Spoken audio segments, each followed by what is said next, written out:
Coucou tout le monde, aujourd'hui on se retrouve avec un nouveau nail art qui est sur le thème marine comme vous pouvez le voir.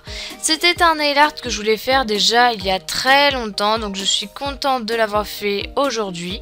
Sans plus tarder, on passe au matériel et vous aurez besoin d'une base coat, un vernis blanc, un vernis bleu foncé, un top coat, de la peinture noire, de la peinture bleu foncé, de la peinture bleu clair, de la peinture blanche, un pinceau fin, un dotting tool, du stripping tape et des bâtonnets. Comme d'habitude, pour commencer un nail art, on commence par la première couche de base coat qui va permettre de protéger vos ongles du pigment du vernis. Et ensuite, sur tous mes ongles, je vais appliquer mon vernis blanc. Donc la première couche toujours fine et la deuxième plus en épaisseur.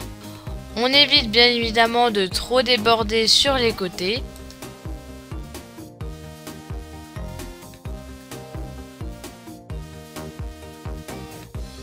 On passe ensuite à la deuxième couche et comme je vous l'ai dit tout à l'heure, c'est une couche beaucoup plus épaisse que la première.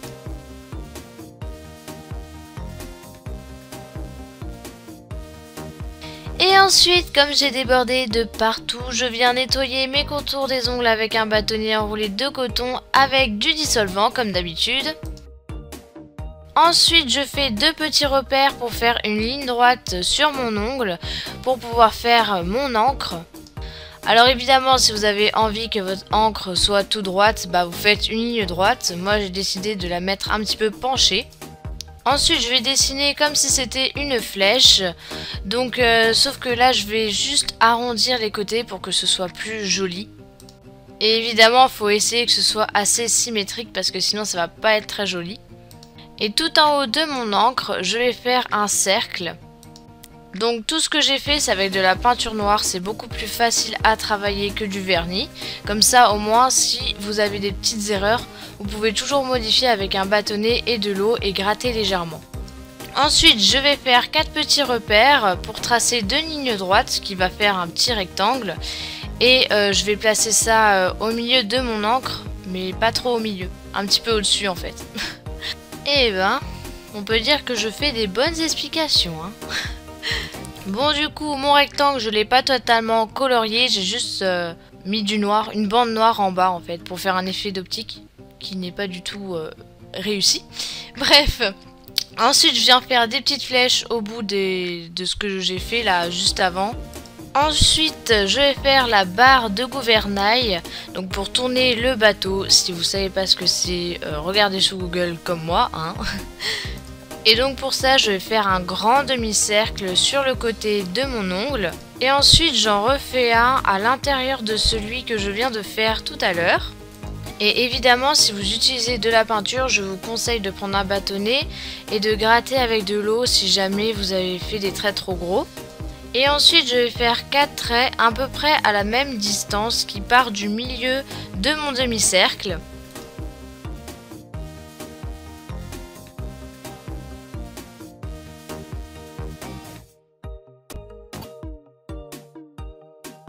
Et ensuite, au bout des traits que je viens de faire, je vais faire des toutes petites boules, donc aux extrémités. Donc vous pouvez faire ça avec un dotting tool. Moi, je l'ai fait au pinceau fin. Et ensuite, je viens prendre un dotting tool et de la peinture blanche. Et au centre de mon demi-cercle, là où il y avait tous les points qui se rejoignaient, je viens mettre du blanc. Et après, je trouvais que ça faisait un peu vide. Donc j'ai pris de la peinture bleu foncé et j'ai fait des traits droits sur le côté de mon ongle, là où il y avait mon encre. Donc j'en ai fait plusieurs. Après, j'ai décidé d'en mettre en bas à l'horizontale et non à la verticale, comme les deux autres que je venais de faire. Et j'ai fait à peu près pareil pour l'annulaire. Enfin vraiment, je suis partie en impro. Bref, comme vous avez pu le voir sur mon index, je suis en train de mettre des bandes de stripping tape. Donc ils sont à peu près du même écart et à l'horizontale. Après, je plaque bien mon stripping tape autour de mes ongles. Et je vais appliquer mon vernis bleu foncé, mais cette fois-ci on va pas l'appliquer normalement. On va l'appliquer à l'horizontale dans le sens du stripping tape. Et sans attendre que le vernis sèche, on va directement enlever le stripping tape. Et j'ai fait le même motif sur l'auriculaire et le pouce. Et après, comme vous avez pu le voir, je termine mon nail art avec une bonne couche de top coat. Et pour le motif avec des rayures, je vais mettre le top coat à l'horizontale pour éviter de faire baver le motif. Et voilà, ce nail art est terminé. Alors évidemment, il n'est pas ouvert à tout le monde. Les débutantes, je ne vous conseille pas de faire ça. Il faut vraiment être à l'aise avec le pinceau. Donc voilà, je vous aurais prévenu. En tout cas, je vous fais de très gros bisous et je vous dis à bientôt. Salut!